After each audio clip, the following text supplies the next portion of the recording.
ih tuh eta teh jawab urusan anak aya nikmat zahir mata irung ceuli denge nikmat zahir aya nikmat ruhani mah eta tah nyambung jeung munyeuna eleh nikmat zahir ku nikmat ruhani mah beak kabeh masyaallah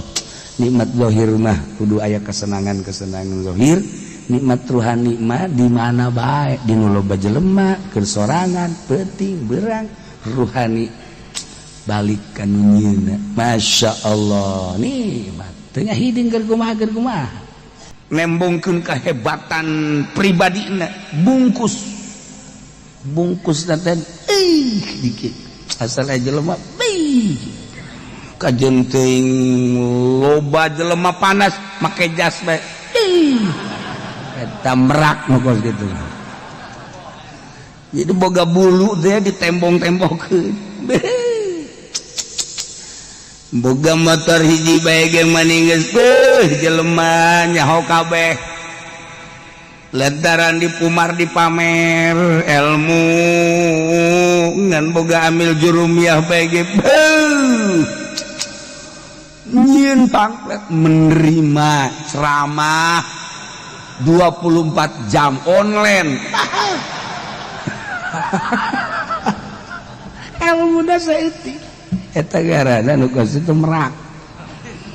dinembongkeun bulu jelema lamun nembongkeun bulu bae mah jauh kana ka sorga sebab ujub jeung riaya di manehanana nu mentak dipake anekdot ku para aulia Allah terutama Imam Jalaluddin Rumi burung merak cek manuk merak teh aya hirup kikieuan bae saumurna berarti aya dina rugi batur mah bisa ngapa ka mana-mana aing mah ieu dihandap bae maka manuk merak kuari cicing di jero bahkan buluna dicabutan ku manehanana bulu menta dicabutan ka babaturan naon tuh aya merak cabutan buluna gundil jadi kuari bah geus gundil eueuh nu kudu dipamerkeun geus kulantaran cicing bae nu dipamerkeun mah ayeuna cicing di tempatna eta manuk pada ngalayat nu sejenna lantaran merak teu pernah keluar di berbagai hutan-hutan jeung daerah lain bangsa manuk bae bangsa orai, bangsa bangkong, bangsa segala rupa ge ieu urang kaleungitan merak anu biasana pamer bae nama di jalan, pamer bae di tempat-tempat anu terbuka. Tapi ayeuna mah eueuh ka mana merak eta teh kacaritakeun nyana keur lockdown. Dilalayan. Masya Allah. Horenganan jelema ge kitu di mana loba pamer mah atuh jelema teh di dinya sumber ria jeung ujubna bulu teh dipamer-pamerkeun boga dalil hiji ge pake muludan pake neangan berkat pohara komo aju daftar yang jadi mui kabla itu dah manggeus nyawa halal haram naik di partai make dalil Golkar ge baheulakan di dalilan ku kiai teh lantaran nomor kahiji petilu nomor katiluna eta adalah PDI lu di tengahna Golkar pakai dalil khairul umur ausatuha tang bagusna perkara ieu adalah nu tengah awewe ge nu paling dipake ka resep tengahna ngadalil teh kiai Golkar goblok mantak acur-hancuran ke Golkar salah masangkeun dalil terus datang ka ayeuna ge acur jelema nu nutur partai ajur remek inti-intian rarang sadar atus disian ngomong aing teu ngomong teu naon hayam merak kabladieuna eta hayam merak teh cicing bae tepi di lalayat boga kaistimewaan tadi nama ngabanggakeun bulu teu pernah berpikir ka kaler ka kidul ayeuna mah barang eueuh nu dibanggakeun osok nempok ka luhur beuh itu panon poe tadina teu pernah neuleuh panon poe peuting nempok ka luhur beuh itu cahaya bulan masyaallah kabladieuna sararopaan hewan-hewan anu sejenna teu ngahormat ai baheula mah isin ku merak teh isin teh ku gindingna isin ku buluna sieun ku gindingna sieun ku buluna tapi ayeuna mah deudeuh aya merak teh geus teu boga bulu nu dibanggakeun tapi an ieu teu pernah ngomong teu pernah nanaon nu sejen teh masyaallah akhirna mah ngahormat ka aya merak kabladieuna hayam merak pusing loba nu ngalayat loba nu daratang cak hayam merak eueuh kebanggaan di diri aing tapi jelema dararatang bae pindah tempat ka nu leuwih sunyi ditareangan ku bangsana sageusna kapanggih deui dijieun satu kasepuhan ieu lah hayam merak eta jadi contoh kemudian jelema teh terjelan bae eta teh ngaranna keur nembongkeun bulu lamun nembongkeun bulu mangan sakikituna bae mending mun asli komo lamun teu asli nah ketika geus menginstalasi diri cicing lockdown iya cicing mantek iya ya lockdown teh sebenarnya mah jang ahli tasawuf mah atuh geus teu aneh ih pamarentah ngaekeun lockdown bet tinggalin zaman sia kami mah geus tibaheula lockdown cicing aja gimana biasana nyekel tasbih hiji 2 ayo tah kitu jadi dicoba kurang tanpa aya perintah ti pemerintah urang ngalockdown sorangan cabutan bulu urang salah pengertian endahannya nanya nyabutan bulu jembut ya ngajina bari nundutan kan nya cak kiai ge cabutan jana bulu kelek onam rada merenah ieu nu handap mending lamun lalaki mun awewe aduh masya Allah oke pamajikan Haji Pendi ka Haji Pendi tadi ngaji ditanya nyabutan bulu nyana ngadangkak we pang nyabutankeun ka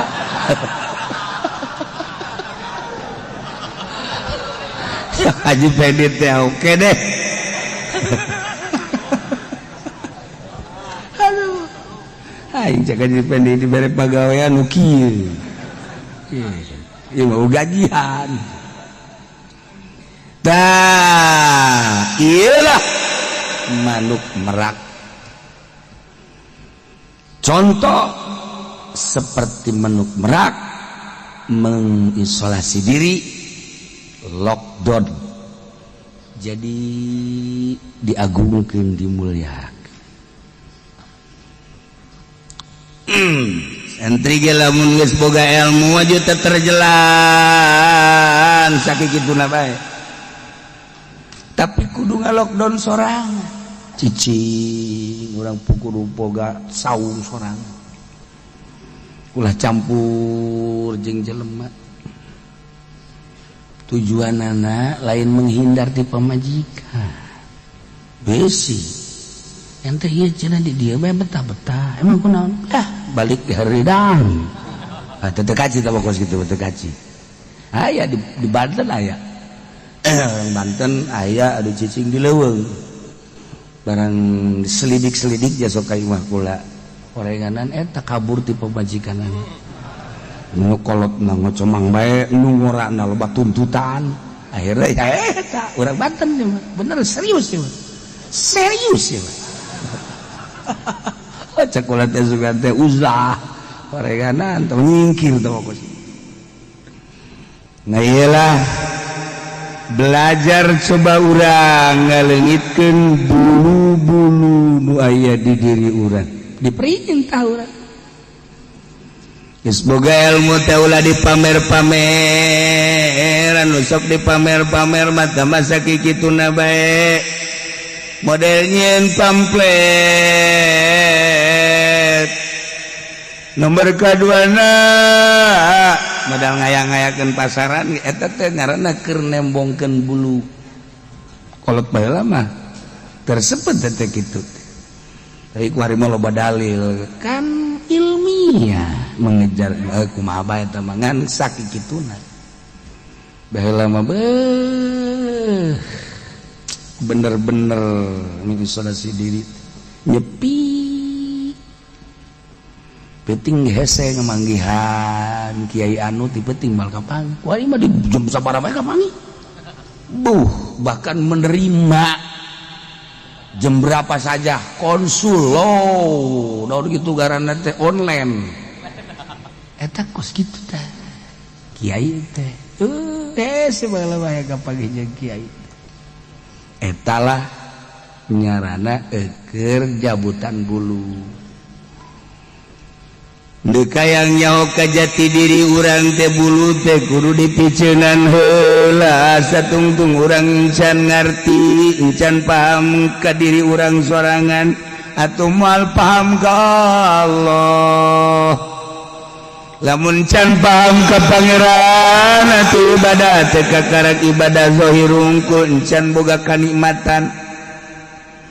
diparenta ku Kangjeng Nabi teh salat salat we puasa sapuasa puasa we maca Quran maca Quran we lantaran urang can ngarti ka jati diri urang lamun can ngarti ka jati diri urang moal kapanggih jeung pangeran jadi hayang kapanggih jeung pangeran teh aya di diri urang sebab jeung Kangjeng Nabi man aropa nafsa roba bulu cabutan heula ulah aya kebanggaan di diri urang bangga ku ilmu hijab bangga ku gagah hijab bangga ku turunan hijab bangga homo tamah model bangga ku balok panggul ku sia balok kita ke hijab juga sih cabutan teh kebanggaan eta teh karak ngarti ka diri sorangan ngarti ka sejatina diri lamun geus ngarti ka sejatina diri urang ngobrol teh geus lain jeung jelema tapi jeung nurani engke ge aya bahasa-bahasa anu timbul sorangan ti Gusti Allah ka urang nyeunaheun ibadah nikmat ibadah nu mantak diuk bae sapeuting tapi nikmat ya Allah gitulah ibadah kabelah dituda engke dibere ku Allah sen-sen tanda-tanda rambu-rambu ieu hejo ieu koneng ieu merah geus lamun geus dibere rambu-rambu kos kitu geus nikmat hirup teh da ieu lah miceunan bulu ya tuh ya teh hese teh kos gitu teh ini lain carita piceun dan bulu-bulu urang ulah anu dibanggakeun mungkin nama ka ditu awak urang ka kapopohokeun sebab urang keur ka Maha Agung ieu contoh hayam merak ini hayam merak teh hayam manupang hebatna jeung pangginingna pangapitna panggile sadunya moal aya anu ngabogaan warna-warna bulu kos aya merak moal aya aju di luhurna ge aya kesempurnaan deui aya kukuncungan nu mantak aya bahasa aya merak kukuncungan untuk melengkapi eueuh cacat di hayam merak ketika teu dicabutan buluna moal nyaho ka panon poe moal nyaho ka bulan sebab ngajere bebengkeun bebulu. Tapi ketika dicabutan nyaho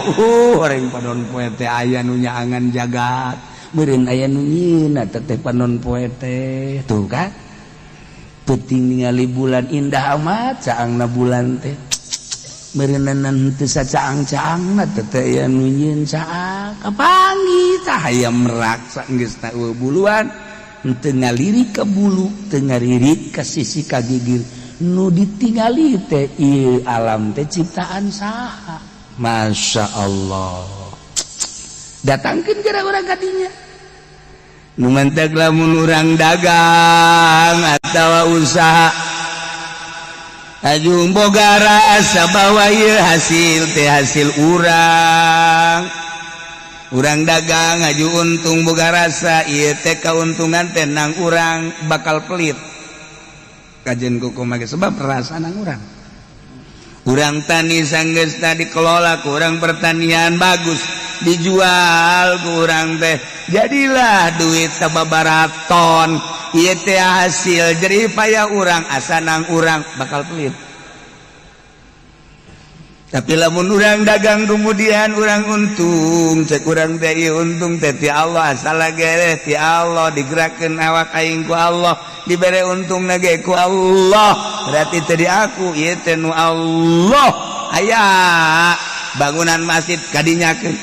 aya bangunan majlis kadinyakeun aya fakir miskin bikeun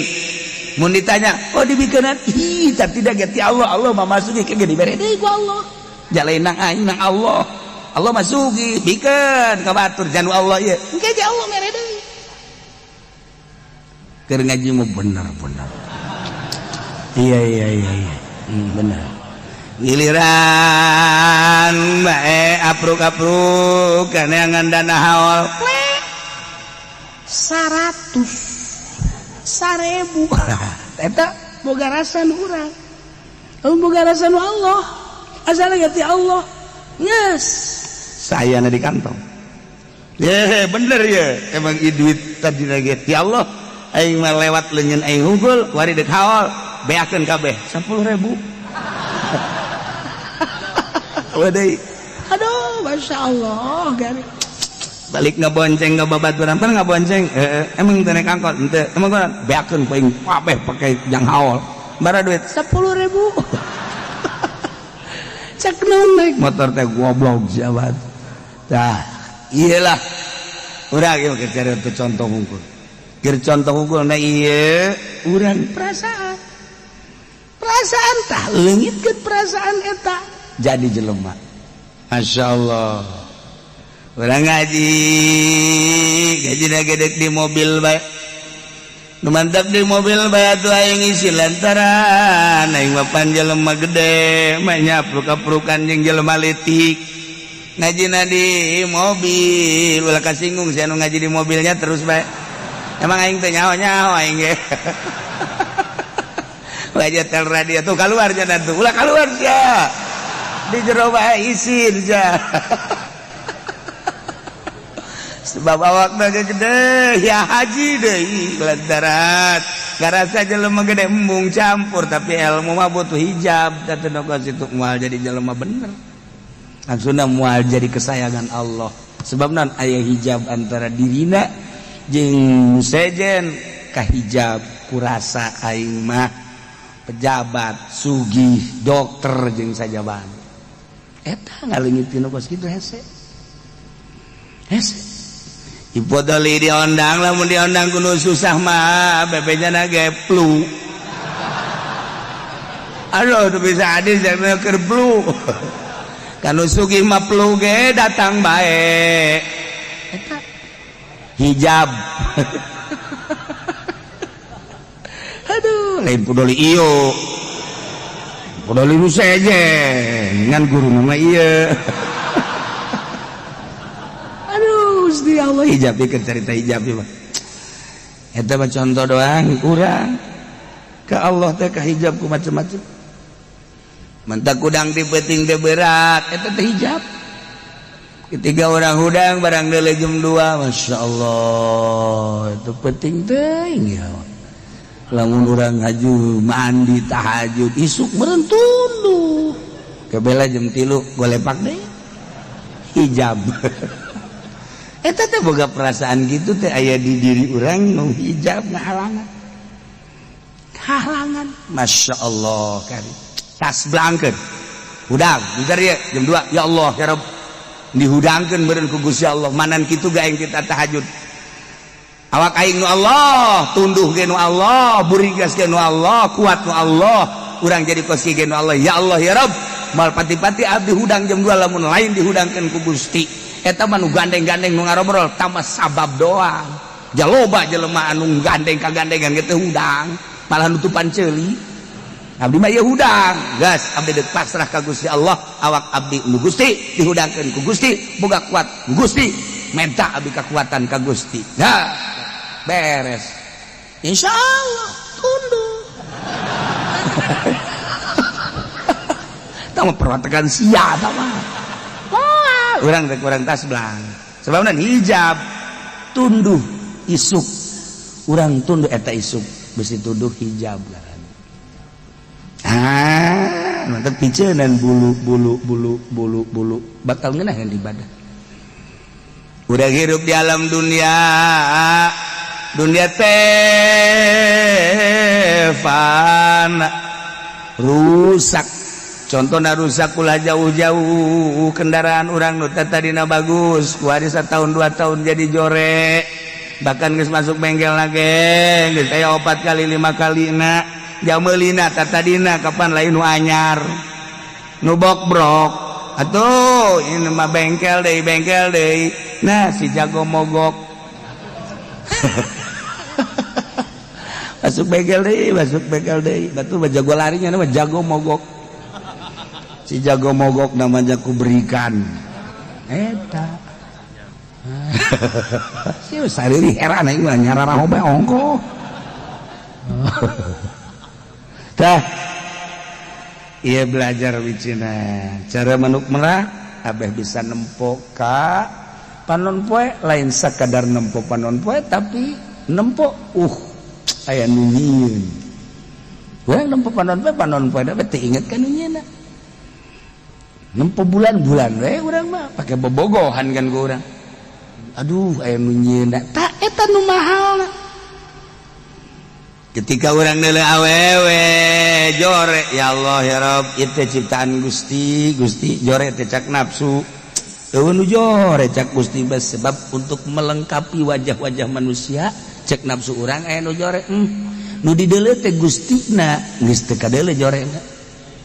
ketika neuleuh urang Karawang ngagitek maha suci Gusti bisa eplok cendol gitu Gusti tolol sia mah nafsu kene bae ya dedeleuan urang mah dedeleuan nafsu geus ibadah ge moal teu nafsu asal dedeleuan nafsu dedengean nafsu ibadahna pasti bernafsu asal ibadah ku nafsu capek mal ngeunah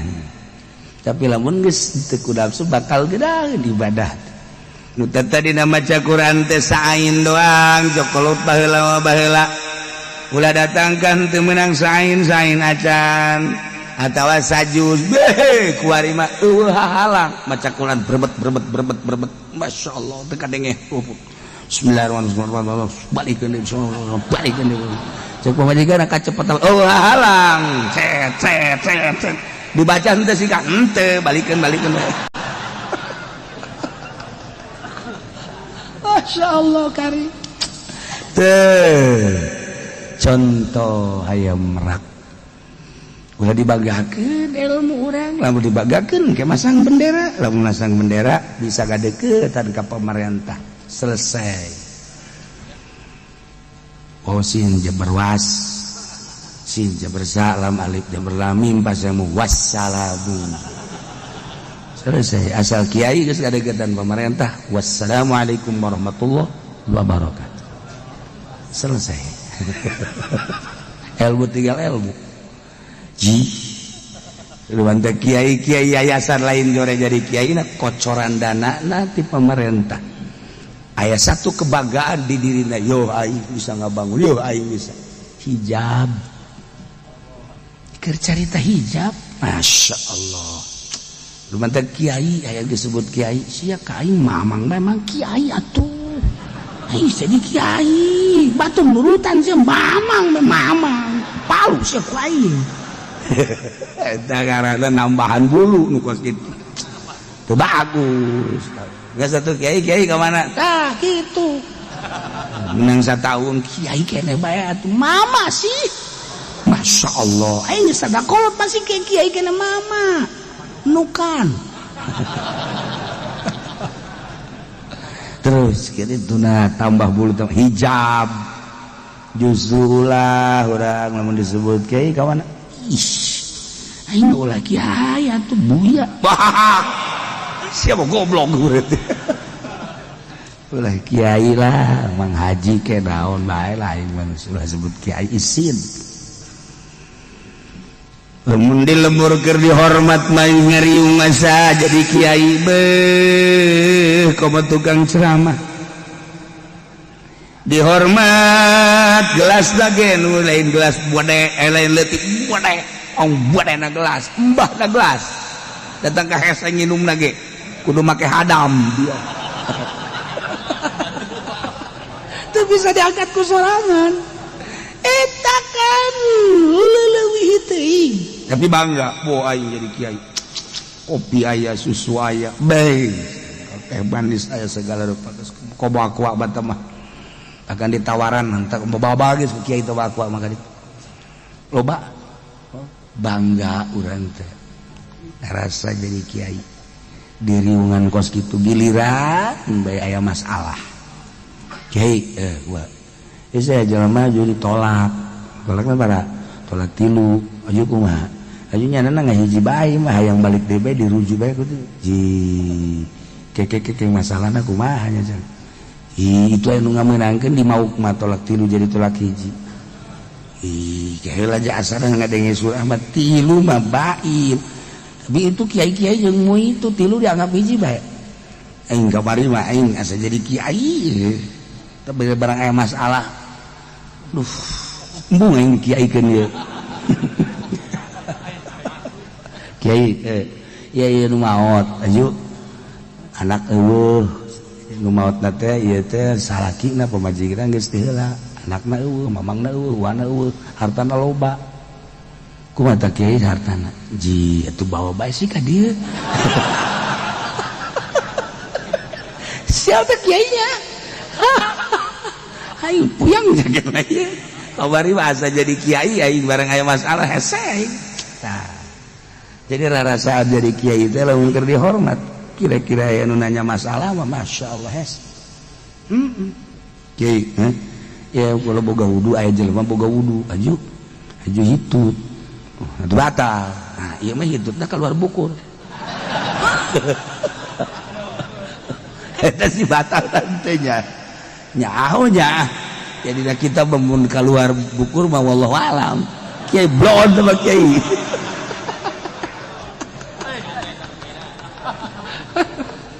main seretan ngaranna teh mah tah bulu belajar cara hayam merak satungtung bulu nempel di awak urang dipamerkeun ketika aya jelema dibanggakeun ku dirina lantaran ngarasa boga bulu moal maju-maju ibadah ka Allah sakikituna we sakikituna bah rugi urang hirupnya sakideung di alam dunia teh kabeungkeut ku urusan-urusan kos karitu naudzubillah min dzalik ieu teh urusan bebeungkeutan ada ieu teh bebeungkeutan jadi urang teh kabeungkeut ku urusan anu rusak banding kabeungkeut ku urusan nu bako nu rusak bakal ditinggalkeun geus ulah make kabeungkeut sagala rupa urang teh kos ditalian we di dunia teh ku dunia henteu bisa urang teh ngaluncat tina urusan-urusan beungkeutan dunia rusak diri urang dikira ibadahna ka Gusti Allah nah hayang merak sakitu hebatna bisa nyabutan bulu masa urang teh bisa cabutan ulah dibangga-banggakeun Gusti karak ibadah minahin gara maca sholawat nikmat maca zikir geunaheun maca Quran nikmat salat geunaheun nikmat nyaritakeun ngeunah salat teh puyeng. Aing mah kiai cenah nyebutna ngeunaheun salat yang pegel jaing mah. Ih, tuh eta teh jauh urusanana. Aya nikmat zahir, mata, irung, ceuli denge nikmat zahir. Aya nikmat ruhani mah eta tah. Nyambung jeung munyeuna. Eleh nikmat zahir mah. Ku nikmat ruhani mah beak kabeh. Masyaallah. Nikmat zahir mah kudu aya kesenangan zahir. Nikmat ruhani mah di mana bae, di nu loba jelema, keur sorangan, peuting, beurang, ruhani balik ka nu nyieuna. Masyaallah. Nikmat. Teu nya hiding keur kumaha